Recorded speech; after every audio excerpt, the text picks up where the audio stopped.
Hello friend, আবারও একটি নতুন ভিডিও নিয়ে আপনাদের সামনে এসেছি। সরষের বীজ থেকে চারা অবধি আপনাদেরকে সম্পূর্ণ ভিডিও দেখাবো। কিভাবে মাটি তৈরি করবেন এবং কিভাবে বীজ রোপণ করবেন এবং কিভাবে পরিচর্যা করবেন। সম্পূর্ণ ভিডিওটি দেখতে থাকুন প্রথম থেকে শেষ অবধি। চ্যানেলে নতুন হয়ে থাকলে চ্যানেলটি এক্ষুনি সাবস্ক্রাইব করে নিন পরবর্তী আপডেট পাওয়ার জন্য। তাহলে ভিডিওটি শুরু করা যাক। সর্বপ্রথমে একটি পাত্রতে আমি 500 গ্রাম সরষে নিয়ে নিয়েছি এবং আপনারা প্রতি বিঘাতে 500 গ্রাম সরষে চাষ করতে পারেন। এর ফলও খুব ভালো হয় এবং এটা দেশি সরষে নিয়ে নেওয়া হয়েছে।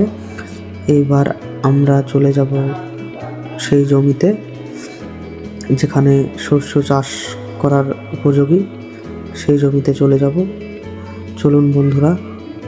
তো আমরা চলে এসেছি সেই জমিতে আসার পর আপনারা যেটা করবেন, আপনারা ট্রাক্টর বা লাঙল দিয়ে চষে নেবেন। চষে নেওয়ার পর আপনারা সরষে ছড়িয়ে দেবেন। ছড়িয়ে দেওয়ার পর দেখবেন 3 দিন পর আমরা আবার আসছি। 3 দিন পর এসে দেখলাম আমার জমিতে কোনো সরষের চারা বের হয়নি। আমার জমির মাটি খুব শুকনো থাকায় চারা বের হয়নি। তবে এর করণীয় হলো আমার জমিতে এখন সেচ দিয়ে নিতে হবে। আমরা এখন সেচ দিয়ে নেব। এখন দেখছেন আমার জমিটিতে আমরা এখন সেচ দিয়ে নিচ্ছি। আপনারাও এইভাবে সেচ দিয়ে নেবেন। যদি আপনাদের মাটি খুব শুকনো থাকে তাহলে আপনারা সেচ দিয়ে নেবেন, আর মাটি যদি রসালো থাকে তাহলে আপনাদের সেচ দেওয়ার কোনো দরকার নেই। 3 দিনেই চারা আপনাদের বের হয়ে যাবে। আমার জমিতে সেচ দেওয়া কমপ্লিট হয়ে গিয়েছে। তো আমরা আসবো আবারও 2 দিন পর। 2 দিন পর এসে দেখি আমার জমিতে চারা বের হয়ে গিয়েছে।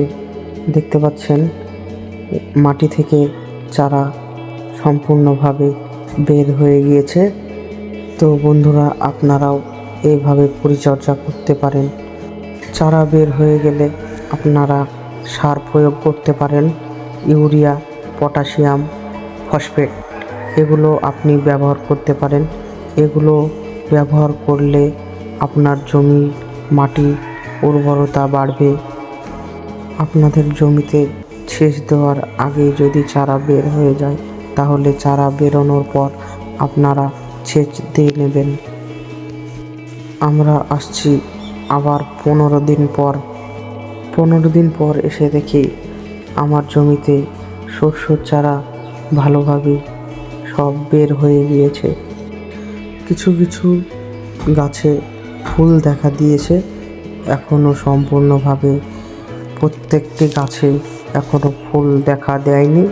তো আমরা এখনও 5 দিন অপেক্ষা করার পর ফলাফল কি বের হয়। 15 দিন পর এসে দেখলাম প্রত্যেকটি গাছে ফুল দেখা দিয়েছে।